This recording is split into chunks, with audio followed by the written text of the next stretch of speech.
I love this place. Hello, Pittsburgh. Hello, Pittsburgh.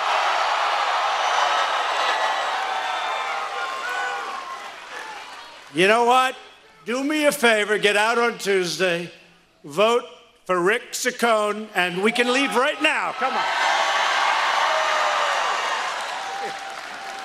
We don't have to spend any time. Great guy. I'm thrilled to be back in Pennsylvania, where I went to school, went to college, with so many hardworking American patriots. You're great people. Great.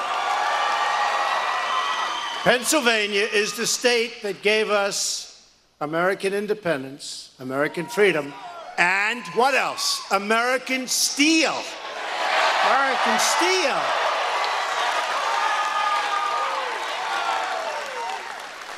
They've been talking a little bit about steel over the last little while, haven't they? And we're saving the steel, and a lot of steel mills are now opening up because of what I did. And not all of my friends on Wall Street love it, but we love it because we know what it does. Many plants have just announced over the last few days that they're expanding, opening. Steel is back. It's going to be back, too. Steel is back, and aluminum is back. Going to be back.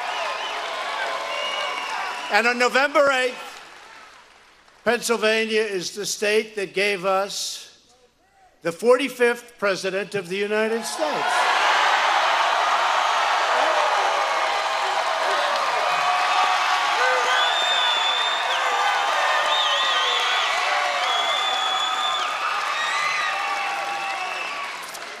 And I think we're doing a good job for you. I hope so. We're working hard. It's not easy.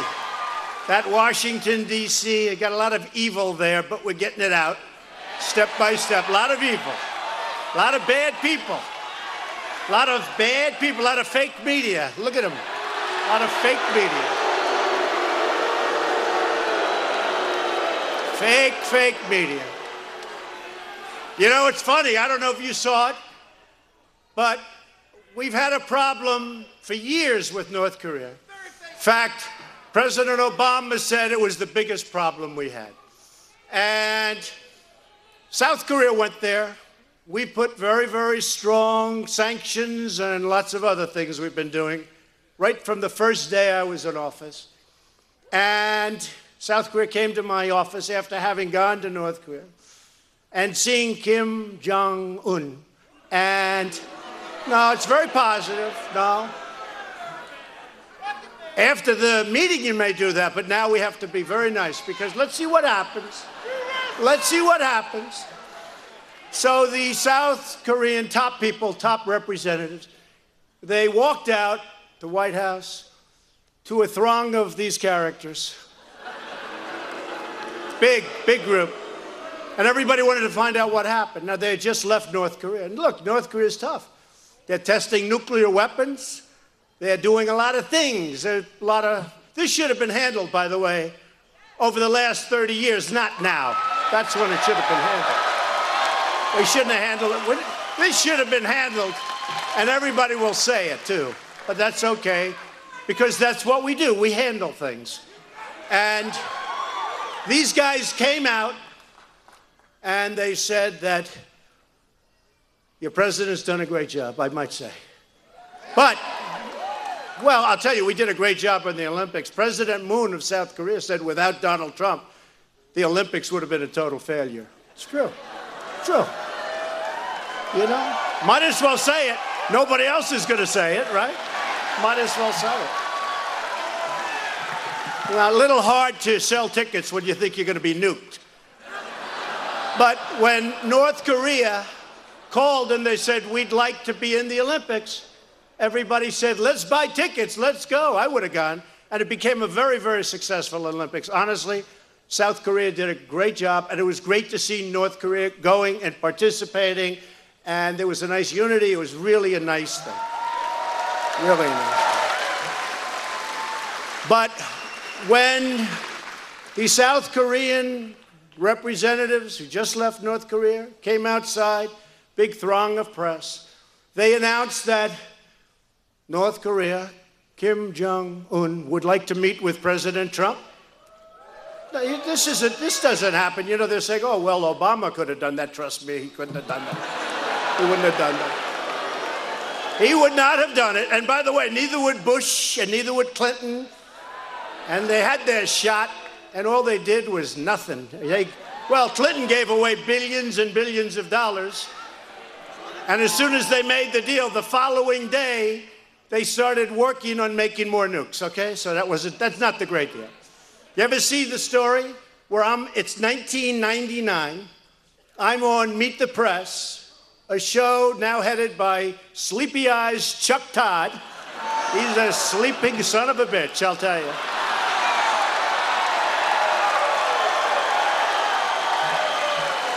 And they showed it this morning, 1999, and I'm talking about North Korea. You got to take them out now. And then they have Clinton saying, we are pleased to announce that we have made a deal with North Korea. Well, you know how that deal turned out, right? We gave billions and billions of dollars and lots of other things, and we got nothing. But they show me young, handsome. I said, why couldn't I look like that today? I should have run back then, right? I should have run back then. I would have done this earlier.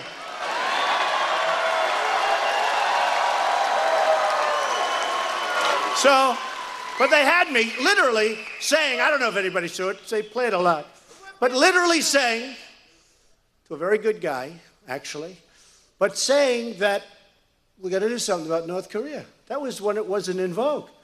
And then they have Clinton giving everything away, and then they show, and here we are today with a man who's nuked up all over the place.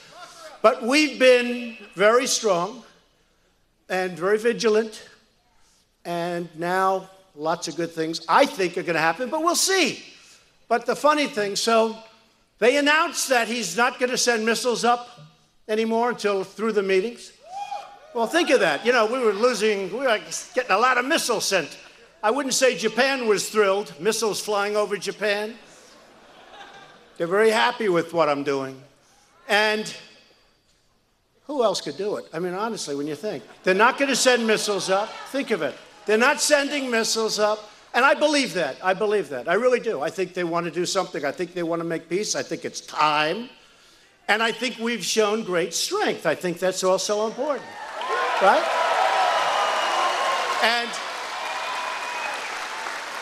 And I must tell you, President Xi of China has really helped us a lot. They've really helped us. And because 93% of the goods come in through China going into Korea, North Korea. 93%, so that's pretty powerful. And they've been very good. They could have done more, but that's okay. I say to them, you've been great. You could do more, but they've done a lot. They've done more. China has done more for us than they have ever done for any other president or ever done for this country, and I respect that. I respect it, because you need that. Stopping the flow of goods, very important. And we put sanctions on. So they come out, White House, many of these same characters that I see those faces. I see those faces. And for the first 2 hours, it was unbelievable. This is amazing. This is incredible. I can't believe this is happening. You know, because we go from, like, look, a lot of people thought we were going to war. And all of a sudden they come in, they say, we're going to have a meeting, and there's no more missiles going off, and they want to denuclearize. Nobody heard that. Nobody thought, but they said they want to. They are thinking about that. Who knows what's going to happen? Hey, who knows? If it happens, if it doesn't happen, I may leave fast, or we may sit down and make the greatest deal for the world and for all of these countries, including, frankly, North Korea. And that's what I hope happens. But the press for 2 hours is going, this is fantastic. This is amazing. A certain anchor on CNN, fake as hell, CNN. The worst.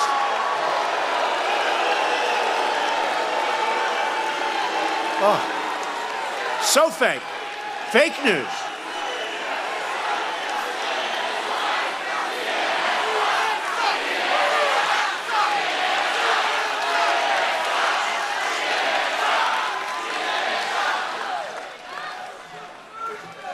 And their ratings are lousy, by the way, and compared to Fox, their ratings...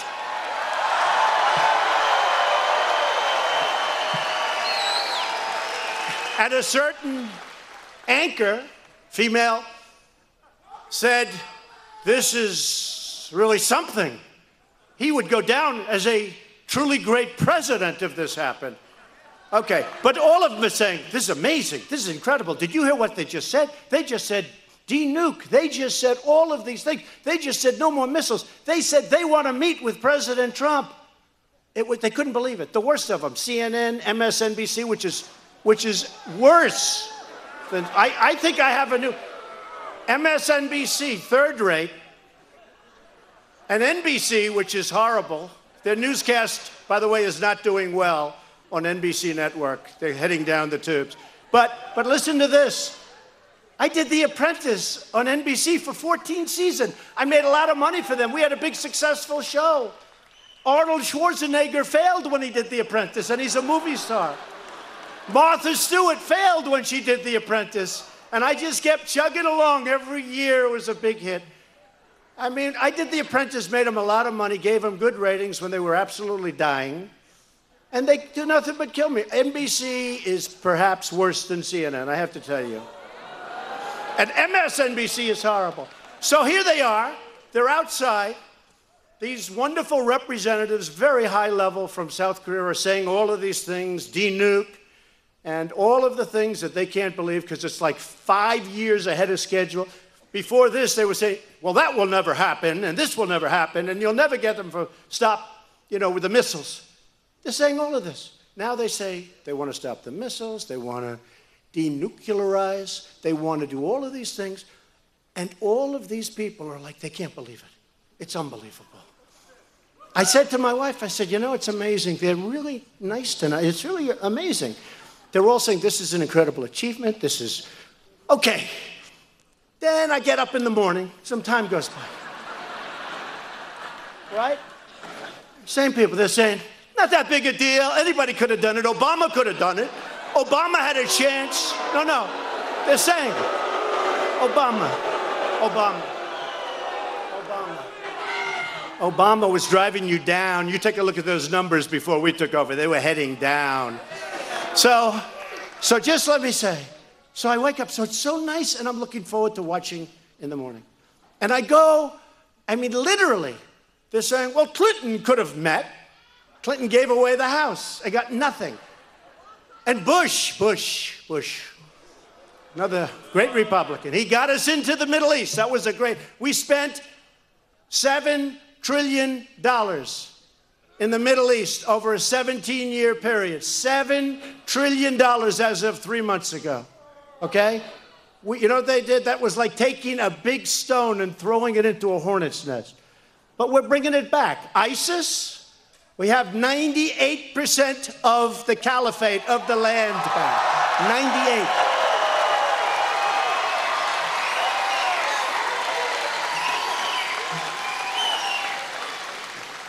So I woke up and I saw all these reports that, anybody could have done it. Oh, yeah, sure. Anybody could have gotten President Xi, president for life. That was another one. So he's president for life. It happened 2 days ago. And I was joking. I was at a roast, actually. But I was joking, and I said, president for life, that sounds good. Maybe we're going to have to try it. Maybe we're going to. President for life. But I'm joking. And they knew everybody in the room was laughing. Everybody's having a great time. I'm joking about being president for life. A couple of them went back. Donald Trump, with his dictatorial attitude, now wants to be president for life. Straight. Fake news. Fake.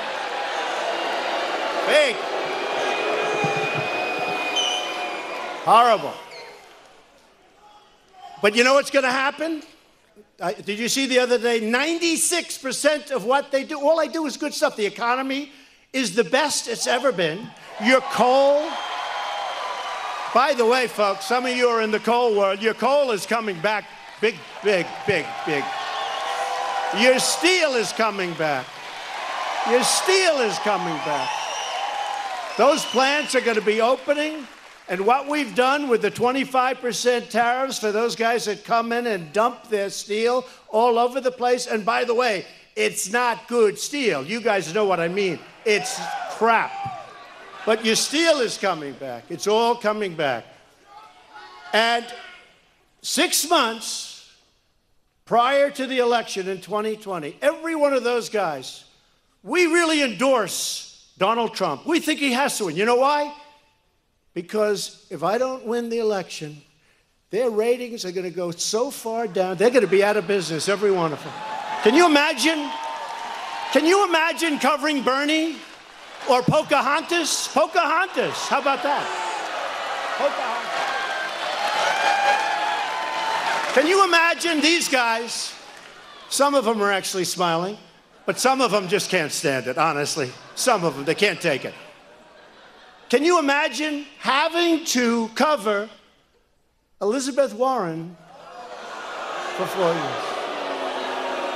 You know, I was watching during the campaign, and Hillary was sitting right there, and Pocahontas was up, and she was so angry.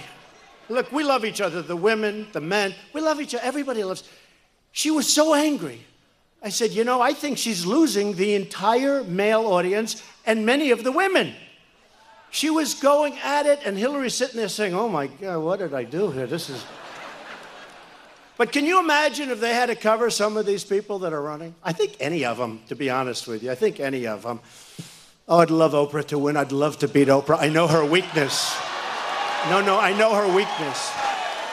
I know her. You know, I know her very well. I was on her last show, or one of the last, I guess the last week. She had Donald Trump and Donald Trump's family. My, we've come down a long way, haven't we? I'm now president, and probably, you know, but think of it. I know her weakness. Wouldn't we love to run against Oprah? I would love it. I would love it. That would be a painful experience for her. So we've created 3 million, thank you, darling. Oh, they're positive. I thought they were negative. They're positive. That's always the problem. We have a room that's packed. If we have one person, and that's actually a fan. By the way, that's a fan over there. But if we have one person that speaks, it's like a big deal the next day. So we've created 3 million jobs since Election Day. Nobody thought that was possible. We've passed the largest tax cuts and reform in American history. We've created more than 300,000 new jobs alone last month. And you saw the numbers yesterday. Yesterday's numbers, job reports, was among the best numbers ever produced in the history of our country. In the history of our country. In fact, my guys...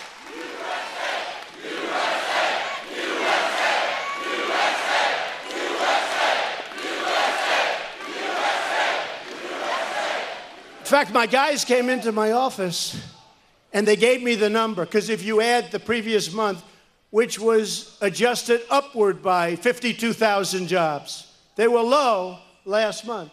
It adjusted upward. So we're like over 360,000 jobs. And I said, let me ask you, is that a mistake? I don't think I've ever seen, you know, if you get 160, it's good. We were at 360. So I looked at my guys, I said, is that a typographical error? What is that? But you saw it was one of the best reports. And you know the amazing thing? Wages went up a little bit. You haven't had wages in 19 years. Wages are starting to go up. Think of it. Wages. I mean, how good is that? Wages starting to go up. African American unemployment has reached the lowest level in history. The lowest.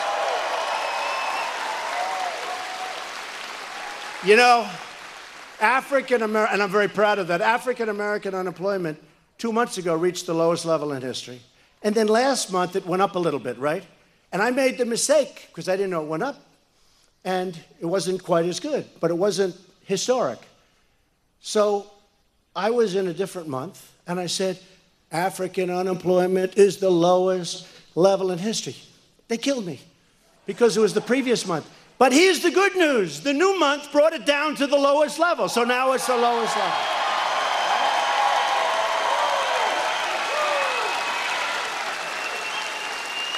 Hispanic unemployment is the lowest level. Think of that. Hispanic unemployment is the lowest level in history. Women, we love you. We love you. Hey, didn't we surprise them with women during the election? Remember? Women won't like Donald Trump. I said, have I really had that kind of a problem? I don't think so. But women won't like Donald Trump. It will be a rough night for Donald Trump because the women won't come out. We got 52%, right? 52, right? And I'm running against a woman. You know, that's not that easy. 155 million people are now employed. That is, came out this morning, that is the highest level of employment in the history of our country. 155 million. Think of that.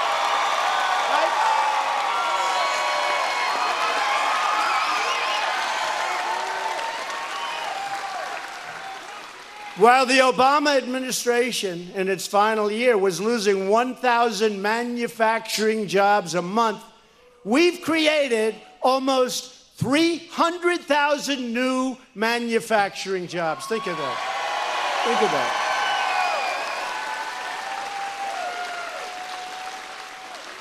The task for all of us, for everyone here tonight, is to make sure that this great American comeback continues. Full speed ahead. We are doing things that are amazing. You know, make America great again, right? Make America great again, right? So you know what the new slogan is going to be? I won't tell you. We've got to keep it secret, except did you ever see so much press? Wow. You know what the new slogan will be? Because I can't use it in 3 years from now. I can't say... Very good. I can't use it. I can't go like in 4 years and say, here's my slogan, which is now 2.5 years we'll have to start thinking, right? It's getting close. We can't say make America great again because I already did that, right? Right? So, right? So our, not my slogan, our slogan, this is a team.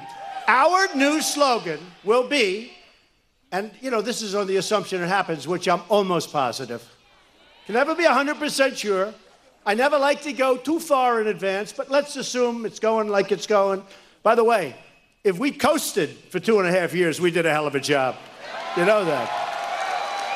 In fact, I was telling some of the guys, let's just coast. Because the stock market is up almost 40% since Election Day. Think of that. Almost 40%. Think of that. And by the way, that's not rich people. That's for everybody. I mean, you have your 401ks, which are up 42%, 38%. I tell it all the time. I take pictures back with the policemen. I love the policemen. I love the firemen. They're great. Right? And they're always coming up and saying, sir, thank you very much. My 401k is up 41%. My wife thinks I'm a genius. They think like they're great investors, okay? But they're up, way, way up, and that's good. That's really good. That's what we want. That's what we want. That's what we have to have. We're so proud of this country. But our new slogan, when we start running in, can you believe it, 2 years from now, is going to be, keep America great, exclamation point. Keep America great.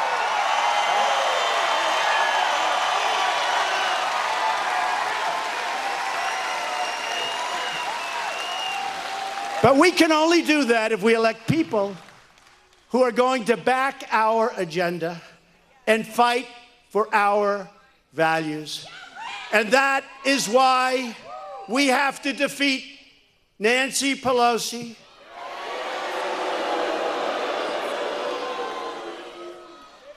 and Maxine Waters, a very low IQ individual. You ever see her? You ever seen her? You ever see her? We will impeach him. We will impeach the president. But he hasn't done anything wrong. It doesn't matter. We will impeach him. She's a low IQ individual. You can't help it. She really is. We will impeach him. But you have Maxine Waters, and you have plenty of others. And, I mean, Nancy Pelosi, you can't have that. And Connor Lamb the sham, right? Lamb the sham. He's trying to act like a Republican, so he won't give me one vote. Look, I don't know him. Looks like a nice guy. I hear he's nice looking. I think I'm better looking than him. I do. I do. And he's slightly younger than me. Slightly. No, I heard that, then I saw it. He's okay. He's all right. Personally, I like Rick Saccone. I think he's handsome.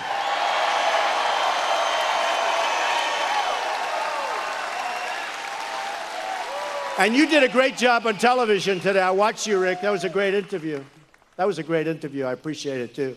But he's really good. Here's the thing. We're dealing with people that want to obstruct. They want to stop us from doing things. We put an infrastructure bill in for $1.7 billion, and I hear they want to stop it. They want to stop DACA. DACA is their issue. But I'm willing to go along. Get it done. We got to get it done, right? Get it done. And besides that, you know, honestly, we need good, great workers in our country because I'm bringing a lot of companies into this country. We're not going to have workers for it. We have to bring them in. But DACA, they're here. They're good people. And the Democrats are trying to not do stuff. I offered a deal that was so good you can't refuse, right? Like the mob pictures. I'll give you a deal that's so good you can't refuse. I made a deal. I gave them a deal so good they could not refuse. And I did it because I thought they were going to refuse. And they did. And they're getting killed now by the DACA recipients. They're getting killed. But somebody like Lamb, he's never going to vote for us. He's now saying, and I appreciate his nice words about me. This is Trump country, right? So he has to say nice. Okay? He's smart. So he's saying nice things. Here's the problem. As soon as he gets in, he's not going to vote for us. He's going to vote the party line. He has to. And if he doesn't, he's never going to a chairman of a committee. He's, you know, it's a whole crazy system. But he's going to vote the party line. He doesn't care about us. But for getting your votes, he's talking about how much he likes tariffs, which is my baby. And I took a lot of heat over that. But let me tell you, all these countries now are calling up, we don't want the tariffs. What do we have to do? European Union, they kill us. Sounds good. A lot of us came from the European Union, different countries, right? Sounds nice. They kill us on trade. So we put on tariffs, and the European Union's out there. Well, we're going to put on. I said, you can't go any higher than you are anyway. And they have trade barriers. We can't even sell our farming goods in there. They totally restrict us. So then they say, we want those tariffs taken off. I said, good. Open up the barriers and get rid of your tariffs. And if you don't do that, we're going to tax Mercedes-Benz. We're going to tax BMW. You want to have money? You want to have money come into our country?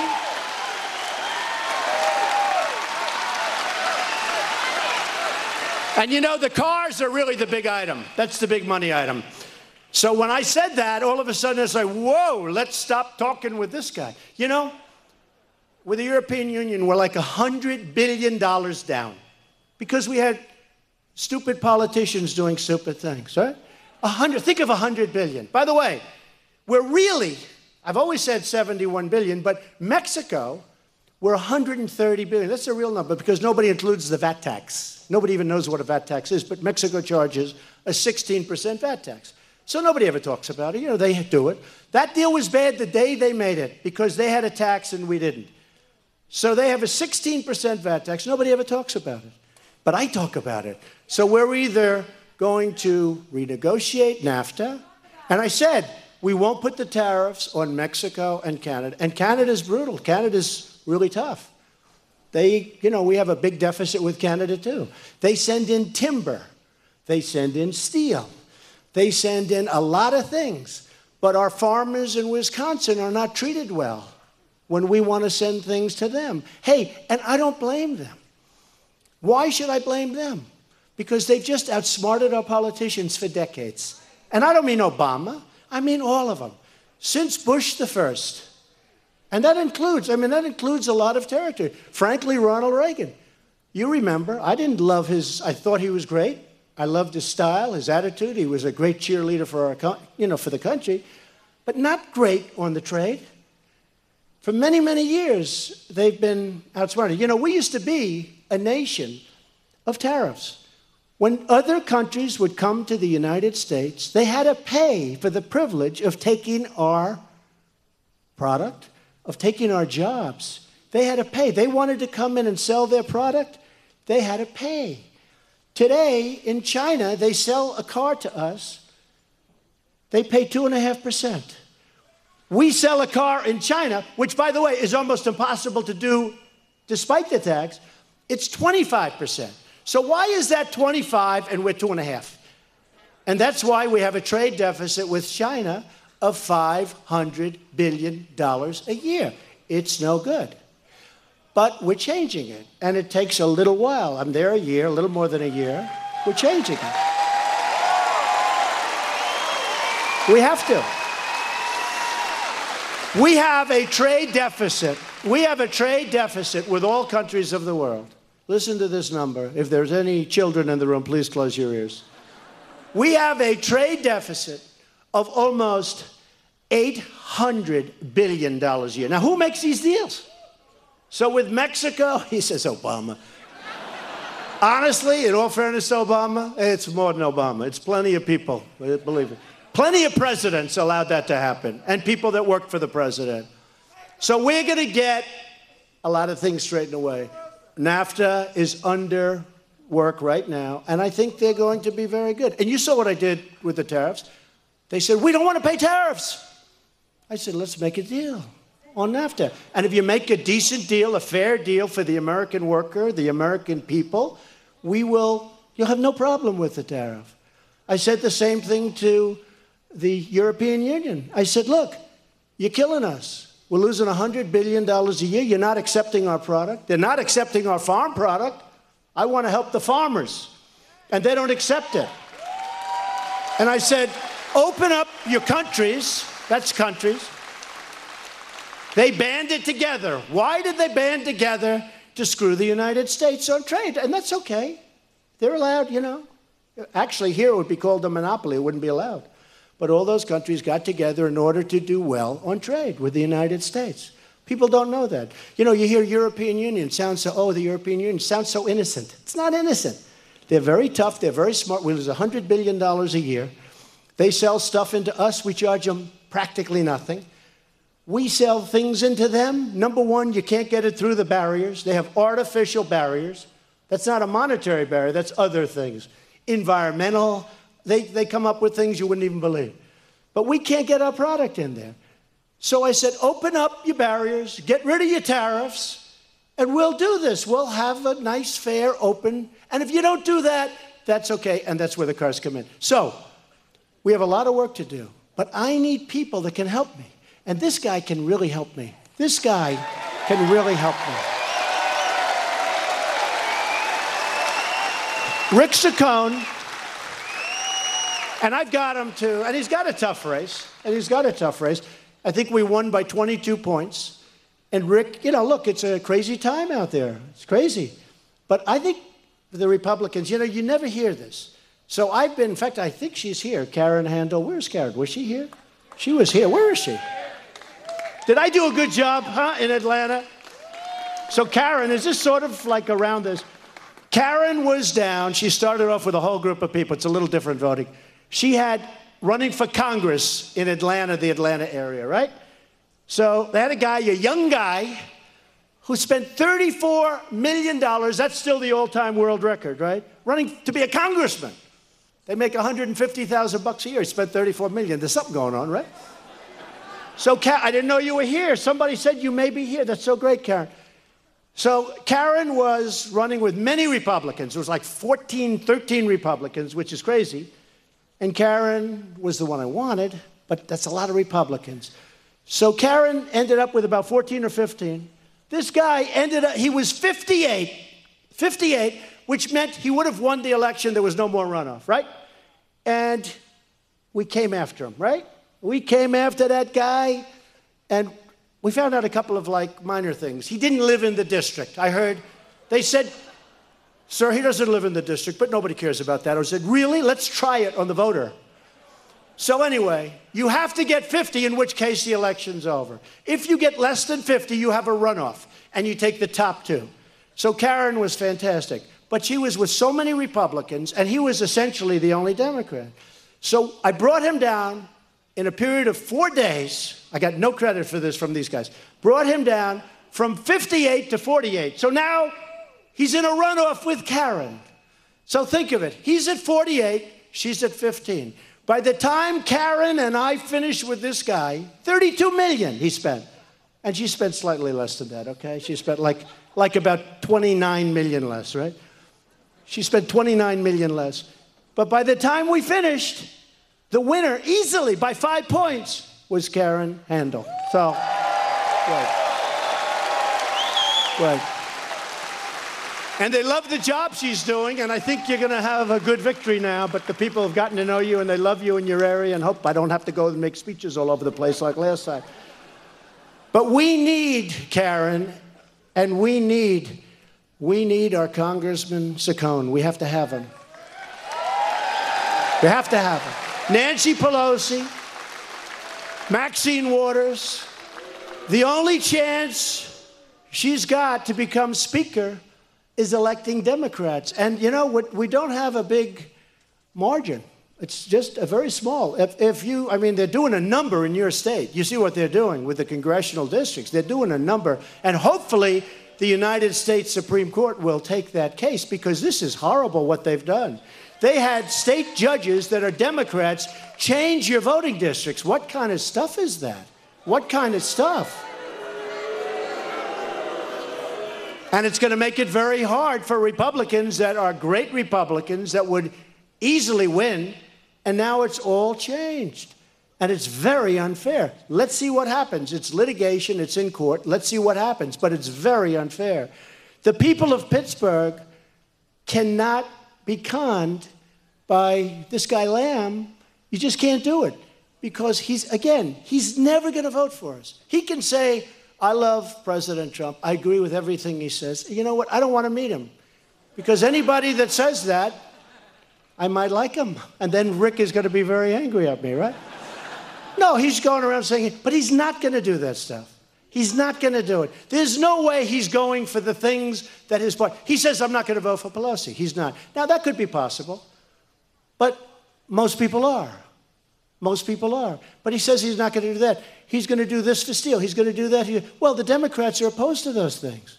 He's weak on crime. He's weak on the border. He's weak on the Second Amendment. But all of a sudden, he got strong. And by the way, in terms of abortion, take a look at his record. Take a look.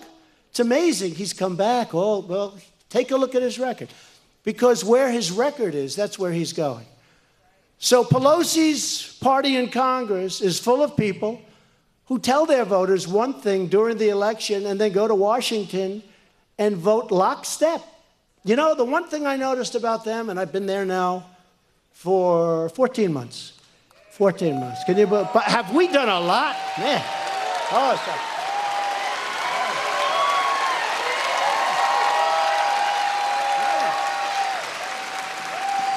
we have done more than any first-term administration in the history of our country. We have. You take a look at what we've done.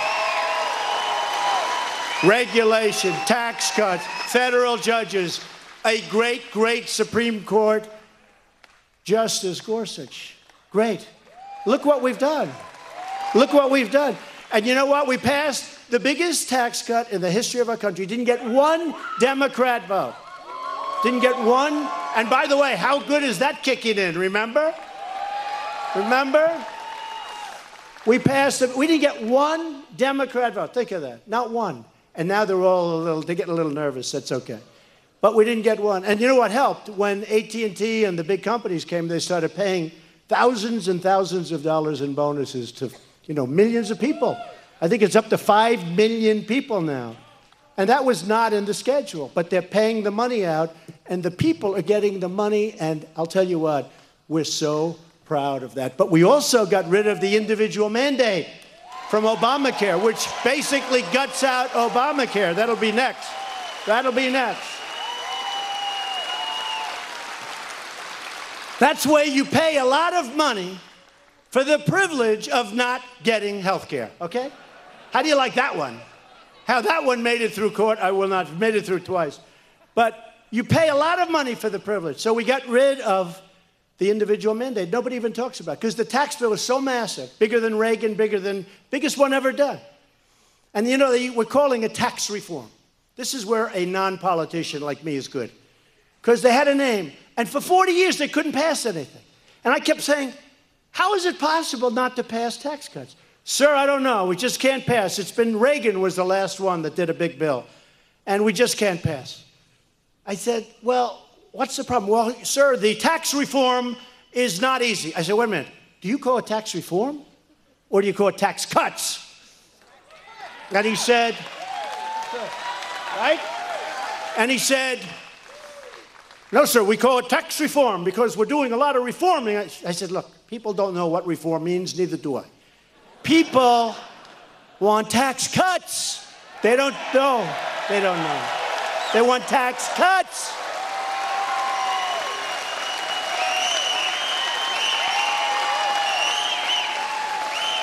They want tax cuts, and honestly, the word reform, it could mean you're going to triple your taxes. We're going to reform taxes and triple. I said, nobody knows what it means.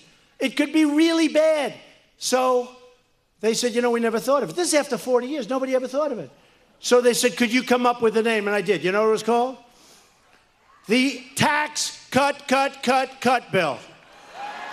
But I must tell you, and on this I think they were right. The politicians thought that was a little hokey. So we call it the U.S. Tax Cut and Jobs Bill, which is nice. Which is nice. And we got it passed. We had unanimous in the Republican Party and unanimous for the Democrats. And by the way, you're going to have a great man running as a Republican for the Senate. While we're here, Rick, we should say it, right? Sweet Lou, right? He's going to be great. He's got a chance. He is with you all the way. He loves this state. He loves the people. And we'll be out fighting for him very, very hard. Okay? You know who that is. You know. But he's going to be running, and he's running already. He's running very hard. He's going to be fantastic. So we passed the tax cuts. We didn't have one Democrat vote. Think of that. So I think they're going to have a problem. Now, historically, after a presidential election, the other side, like, always wins. And I've told you, you've heard the story. Because people become complacent. You had a victory. You elected your president. You like you, but you like me? I think so, right? I like you too. I love you.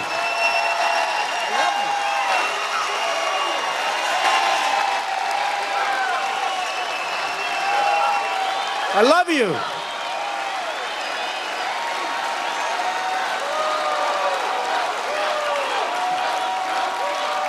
So,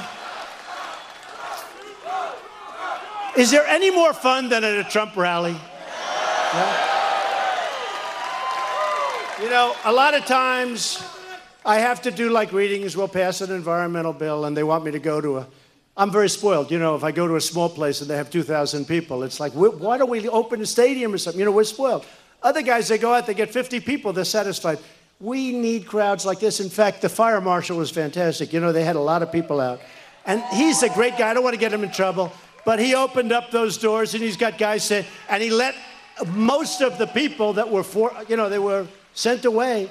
He got to look at those corners. Now, those cameras are never going to cover those corners. They're never going to cover the corners. They're never going to cover. They never show the crowds. They never like to show the crowd, ever. You know, the only thing is the noise. Because you can't imitate it. It sounds like a Penn State football game. It sounds like an Ohio State football game, right? You can't. I'll say to friends, did you see my speech last night? Yes. Then the first, I have to say, how good was I? How good? And they say, good. I said, did they show the crowd? No, they didn't. He said, but you know what? I could tell by the noise. That crowd was really big. You can't hide that. You can't hide that. Can't do it.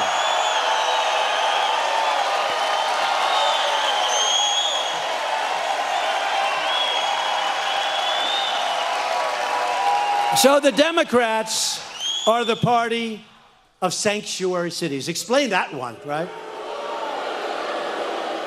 They like to protect criminals. They like to protect MS-13. This is the party of, how about that? How about that? How about ICE? These ICE guys are tough as hell. They go in and they're not playing games. You know, the only thing, I hate to say this, not so politically correct, but the only thing these gang members understand is toughness. I hate to say it. They're not interested in genius. They're not interested. They're interested in somebody that's tougher than them. That's what. And we have the toughest people you've ever seen. And they went out to Long Island and they grabbed them by the neck and they threw them into the patio. We're cleaning out. We're doing it.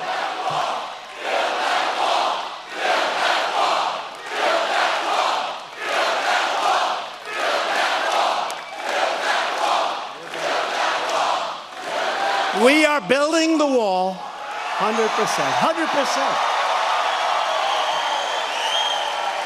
100%. You know, the president of Mexico, who I think is a really nice guy, because, you know, it's been build the wall. And I can't get through a speech without somebody, because I was all set to say build the wall, and then these guys start screaming build the wall. Well, we're building it. But the president of Mexico calls, and, you know, I told you, we're in the midst of negotiating NAFTA. So we have a little sticking point. He called up, and respectfully, because he really is a high-quality guy, and he called up, he goes, Mr. President, we would like you to make a statement that Mexico will not pay for the wall. I said, are you crazy? You think I'm going to pay? I'm not making that statement. He said, well, you have to. I said, is it a deal breaker? He said, yes. I said, bye-bye, we're not making a deal. There's no way I'm making it. Now, what I will say, and what I told him, is, President, don't worry. It all comes out in the wash. We're going to put it into the NAFTA agreement. Nobody's going to be talking too much about it. It'll be part, because we're going to make a much better NAFTA deal. We have to. When we lose $130 billion with Mexico, I think we can do a little better than that, right? The wall, you know what the wall is? It's this. You don't even notice it. It's like a little asterisk on the bottom. Okay. So he said to me that, and I said, no, we can't do that. We actually broke it up. He was going to come to Washington. No way I'm going to say anything like that. But I will say we will build the wall. We have to build the wall. We have to build the wall. And the Democrats are holding it back. You know, we had a deal, $25 billion. And by the way, if I get $25 billion for the wall, you're going to have a lot of change. You're going to have a lot of change. I've got all the big builders, the best ones in the world. I know the best builders. You know, we want to use the good builders, not the bad ones. Save a lot of money on the airplanes. We save a lot of money on Air Force One, $1.4 billion we save. 1.4. Still too expensive. It's crazy. It's crazy. But we saved a lot of money. I got Boeing in, and we had a talk, and we saved a lot. We saved $1.4 billion, okay? I mean, that's worth a 10-minute meeting, right? I don't care how big the United States is. But we're going to build a wall, and we have to build a wall. For people, for gangs, for drugs. The drugs, there's never been a problem like we have right now. And by the way, like the world has with drugs. And you know what? We fill up these councils. They all want to be on councils. They call them blue ribbon councils, where we take Melania, great first lady. She's great. She's great. She is great. You think her life is so easy, folks? Not so easy. She is a great first lady. But we put Melania and other people on this blue ribbon committee. Do you think the drug dealers that kill thousands of people during their lifetime, do you think they care who's on a blue ribbon committee? The only way to solve the drug problem is through toughness. When you catch a drug dealer, you gotta put him away for a long time. When I was in China, and other places, by the way. I said, Mr. President, do you have a drug problem? No, no, no, we do not. I said, big country, 1.4 billion people, right? Not much of a drug problem. I said, what do you attribute that to? Well, the death penalty. So, hey, if you're a drug dealer and you know you're going to get caught and you know that you're going to kill people, you're killing our kids. They're killing our kids. They're killing our kids. They're killing our families. They're killing our workers. You know, we have a hard time. Of the 100 million people, that special group of people, they're great people. They want to work. We have a hard time. A lot of them can't qualify to work in these factories. Chrysler's coming back in. You saw that from Mexico to Michigan. We have companies coming back into the United States. You haven't seen that. I used to tell you that was going to happen, but now it's happening. But a problem, a lot of people can't qualify because of drugs. But I said to the president, I said, so you don't have much of a problem? No. And they had a problem. You know, if you go back 200 years ago, and they know all about drugs. It was devastating to China. The opium, devastating. It destroyed China. And I'm not going to let it destroy us. And there was an article in one of the main papers. Maybe it was the failing New York Times. It's one of them. And I don't even know where they get it. Because honestly, I don't know that the United States, frankly, is ready for it. They should be ready for it. But at a minimum, you have to give long, tough sentences. But if you go to Singapore, I said, Mr. President, what happens with your drugs? No, we don't have a problem, President. I said, really, why? We have a zero tolerance. And he's not playing games. These guys don't play games. You know, we have a different type of people. They don't play games. I said, how are you doing on drugs? No problem. I said, what do you mean no problem? And that's entertainment, you know, a lot of... I'm Jesse Waters. No problem. We're listening to President Trump speak in Pennsylvania. Let's continue to see what he has to say. A lot of things are happening. So what do you mean no problem? We have a zero tolerance policy. What does that mean? That means if we catch a drug dealer, death penalty. That's it.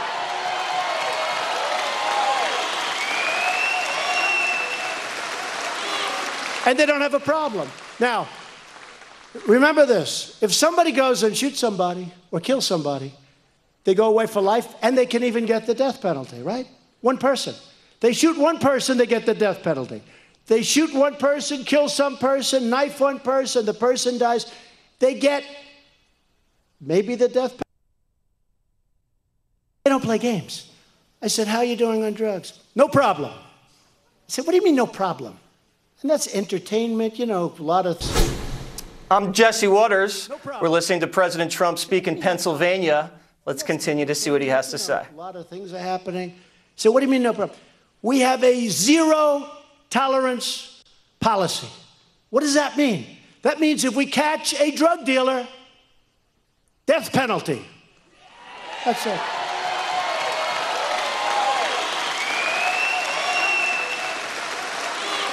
And they don't have a problem. Now, remember this. If somebody goes and shoots somebody or kills somebody, they go away for life, and they can even get the death penalty, right? One person. They shoot one person, they get the death penalty. They shoot one person, kill some person, knife one person, the person dies. They get maybe the death penalty or maybe life in prison, no parole, right? Okay? A drug dealer will kill 2,000, 3,000, 5,000 people during the course of his or her life. Thousands of people are killed, or their lives are destroyed, their families are destroyed. So you can kill thousands of people and go to jail for 30 days. They catch a drug dealer, they don't even put him in jail. Think of it. You kill one person, you get the death penalty in many states. Or you get life imprisonment. You, think of it. You kill 5,000 people with drugs because you're smuggling them in and you're making a lot of money and people are dying and they don't even put you in jail. They don't do anything. But you might get 30 days, 60 days, 90 days. You might get a year. But you're not going to get... And then you wonder, why we have a problem. That's why we have a problem, folks. And I don't think we should play games. Now, I never did polling on that. I don't know if that's popular. I don't know if that's unpopular. Probably you'll have some people that say, oh, that's not nice. But these people are killing our kids, and they're killing our families. And we have to do something. We can't just keep setting up blue ribbon committees with your wife and your husband, and they meet and they have a meal and they talk. 2 hours later, then they write a report. Say, Joe, look, that's what I got in Washington. I got all these blue ribbon committees. Everybody wants to be in blue ribbon, and we have the opioid problem. And for that, we have to go after the drug companies. We have to. We have no choice. We have to go after the drug companies. We have no choice. So I think it's a discussion we have to start thinking about. Don't you agree? I don't know if you're ready. I don't know if this country's ready for it. But I think, Rick, it's a discussion that we have to start thinking about. So in Oakland, you have a mayor. And she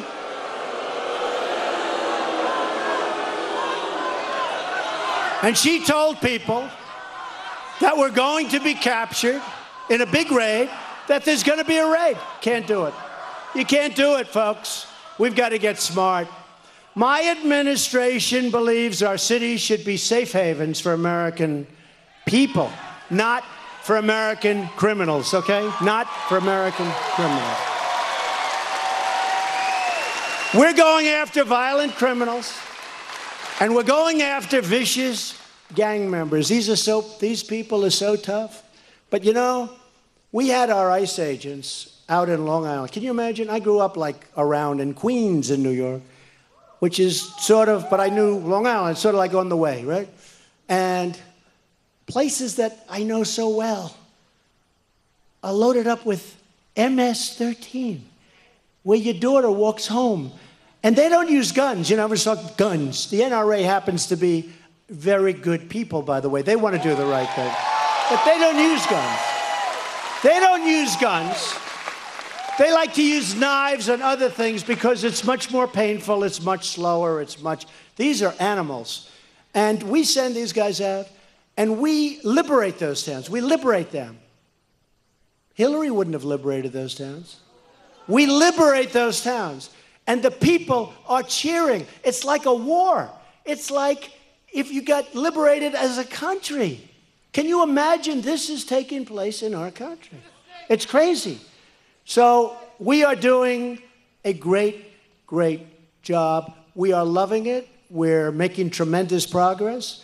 Today, I'm calling on Congress to stop funding sanctuary cities so we can save American lives.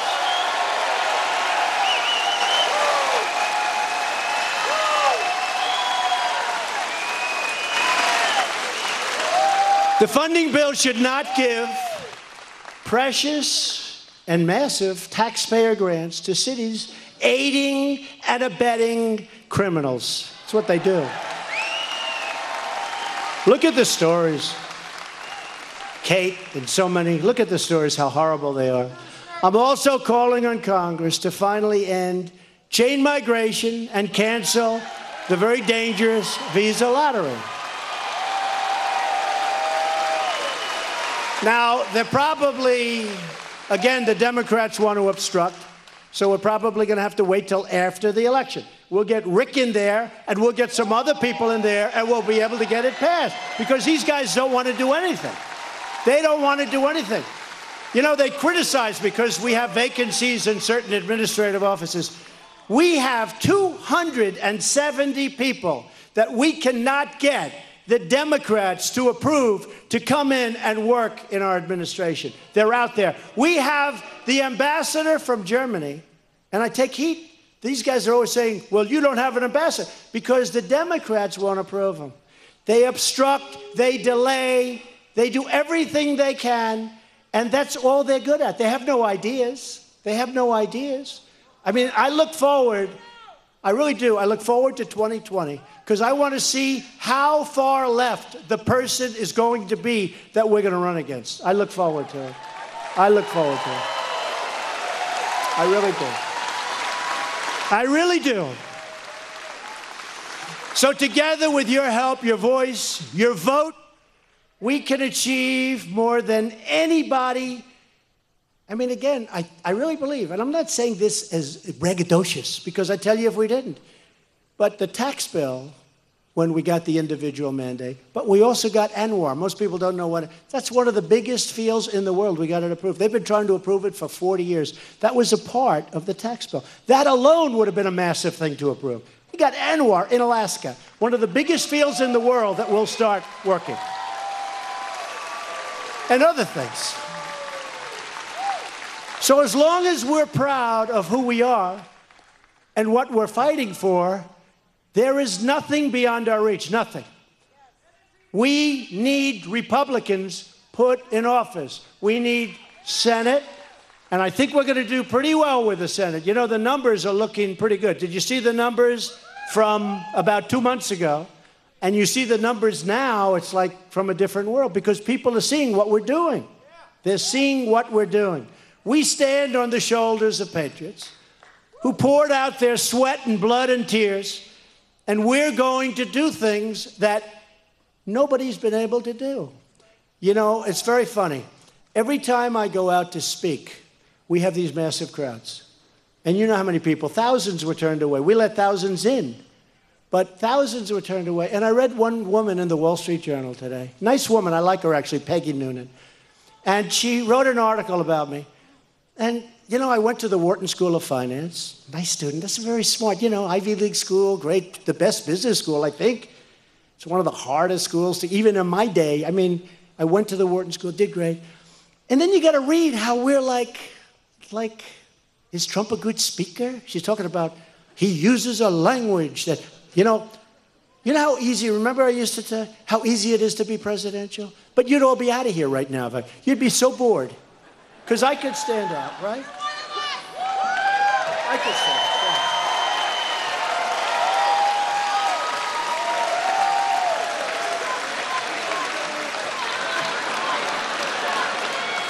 out. I'm very presidential. Ladies and gentlemen, thank you for being here tonight. Rick Saccone will be a great, great congressman. He will help me very much. He's a fine man. And Young is a wonderful wife. I just want to tell you on behalf of the United States of America that we appreciate your service. We appreciate your service. And to all of the military out there, we respect you very much. Thank you. Thank you. And then you go, God bless you, and God bless the United States of America. Thank you very much. That's easy. See, that's easy. That's much easier than doing what I have to do. But this is much more effective. Don't forget, this got us elected. If I came like a stiff, you guys wouldn't be here tonight. So I'm reading Peggy Noonan, and she's a nice woman. I like her. She doesn't like me much, and she's writing like I'm some kind of a Neanderthal. And I'm saying, you know, I'm really smart. You know, it's funny. They always talk about how they're telling us, they said we couldn't get elected. I say we, because you guys came from areas, some of you had never voted before, but you love the country. You never voted before, but you love the country. A great congressman from Tennessee, they vote early, and the voting had started, and he was at a speech I was making in Pennsylvania, believe it or not, but he was there because one of his friends, and it was Lou, but one of his friends was there, so I didn't know him, and they had early voting in Tennessee, and he said, you know, Mr. President, and at that time I wasn't president, but he called me that because he saw what was happening. He said, in Tennessee, the early voting started. And I've been doing this stuff for 32 years, and I've never seen anything like it in my life. Those people are coming out of the hills. They're coming out of the valleys. They're coming out of everything that you can come out of. It's the most amazing thing. And these are people that love the country, but they never voted because they never saw anybody they wanted to vote for.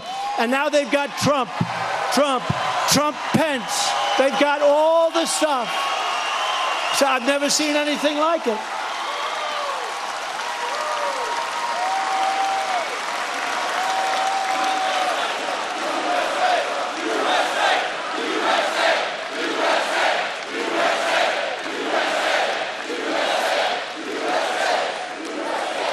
And then they ask, is he a good speaker? I don't know. Look, I don't know if I'm a good speaker. But you know what? Every time I have a 25,000 seat stadium, we fill it up. So something has to be right. Maybe it's just pure ideas. I don't know. It's heart. Oh, I love that guy. He said it's heart. We all have heart. But this man, great guy, great congressman actually, he said, all these years I've never seen anything like it. He said, and I can only tell you, I love the state of Tennessee, but I can only tell you, if the rest of the country is like Tennessee, you're going to win this damn election, and it's going to be easy. And we got 306 to 223. Remember they said? 270. You cannot. Remember the famous 270? He cannot win the election because he cannot get above 270. We needed 270. In fact, they couldn't get me to 269. So we had 269. They said, he cannot win. He cannot get, remember, to 270. And we didn't. We got to 306. We got to 3. But remember Pennsylvania? Remember Pennsylvania? That was really terrible. So, you know, I've never done this before. You know, I ran for president. I never did it before. Somebody said, you know, I've been running for the Senate like 6 times. He said, you ran for president, you won. What happened is Pennsylvania, remember that night? So we were 1 point away. We were at 99% of the vote was tabulated, right? Remember that? 99. And if I lost 10 points, we would have won. There was no way you could lose because we were winning by thousands and thousands of votes. And 1 point doesn't have all of those thousands of votes. They wouldn't call Pennsylvania. They refused to call it. Remember? And I wanted to win. I wanted to win with Pennsylvania. It was so befitting because they had spent 10 times more in the state of Pennsylvania than I did. 10 times more. And I'm waiting for Pennsylvania. I'm saying, come on, Pennsylvania, go. 1 point, and I win. And I have thousands more votes than I need. In other words, if every single person of the remainder voted against me, we win easily. They wouldn't call it. And then what happened? Wisconsin came in. We won with Wisconsin, which hadn't been won in decades. And then we won with Michigan. And then finally, they were devastated. You see, they were crying. 1-1. Crying. She's crying. Oh, my God. Oh, my God. Oh. Remember John King with the board? I do this every once at the board. The red board's all red. It's like red. Man, that board was red, meaning Republican. And John King, he can't believe it. He goes, I think he just won the state of Florida. Yes, Donald Trump won the state of Florida. He's going, oh. Then they go, you had to run. You know, the Electoral College is much harder than the popular vote. Because popular vote, you go to 3 or 4 states. Electoral College, you have to go to like 19. I was all over the place. I went to Maine 4 times because I needed 1 vote.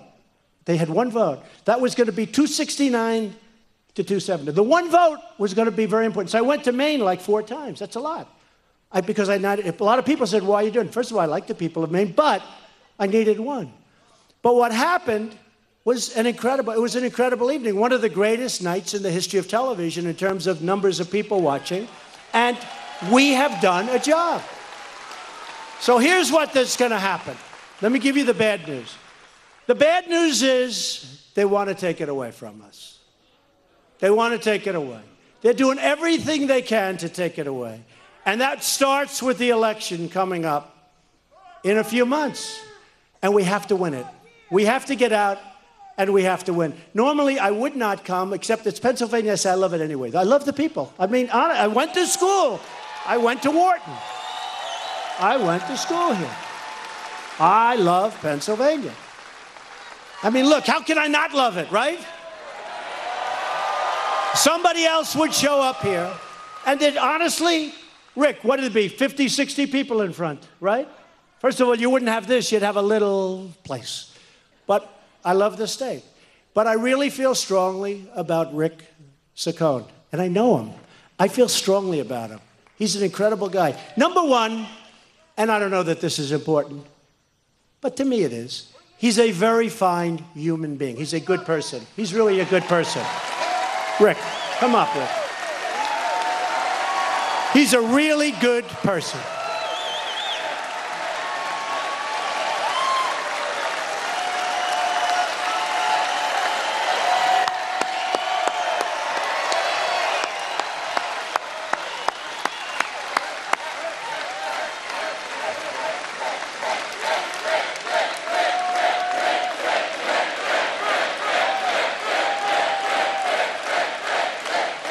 So he's a good person. I don't know if that means that. Does that mean anything? He's a very competent person. He's a very hard worker. He knows things that many people don't know. He understands North Korea maybe better than anybody. I spoke to him about North Korea. He was there for a long time. And I spoke to him about North Korea, and I'm telling you, I learned things that all of these great geniuses, all of these great experts on North Korea did not tell me. This is a very extraordinary guy. We need him. We need Republicans. We need the votes. Otherwise, they're going to take away your taxes, your tax cuts. They're going to take away your Second Amendment rights. It's true. They're going to take away, you know, in the military, big military place, we just got approved $700 billion. We have to rebuild our military. $700 billion. Far more than the other party. They'll take that away, too. Our military was really depleted. But I just want to know, I want you to know, I came tonight because this guy is special. And beyond the vote, it's very important. Remember this. The other opponent, his opponent, is not voting for us. He can say all he wants. There's no way he's voting for us ever, ever. And he can be nice to me, and he is. But there's no way he's ever voting for me. Rick is going to vote for us all the time. All the time. So I want to ask Rick to say a few words. And again, it's an honor to be with you. Go out on Tuesday and just vote like crazy. You got to get out there. The world is watching. This, I hate to put this pressure on you, Rick. They're all watching. Because I won this district like by 22 points. It's a lot. That's why I'm here. Look at all those red hats, Rick. Look at all those hats. It's a lot of hats. And we just had a poll. We're more popular now than we were on Election Day. This guy should win easily, and he's going to win easily. You got to know him. He's an extraordinary person. Go out and vote on Tuesday for Rick Saccone. Rick, go ahead.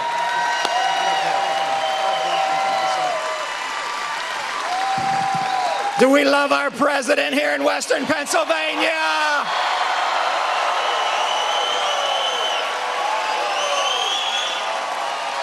Yeah, oh, we do. Let him hear it. Let him hear it through those cameras. They probably turned the volume down. They didn't hear you. Oh, yeah. They love you. Yeah. I'll just say a couple words. You already heard me speak earlier. I want to thank President Trump. As I said before, if President Trump's in your corner, how can you lose? He's the best man anyone could ask to be in your corner. As any good businessman knows, you work on a deal, but there comes a time to close the deal. This is the time to close the deal. We got 2 days left. Are you going to help me on Tuesday? Let's close this deal.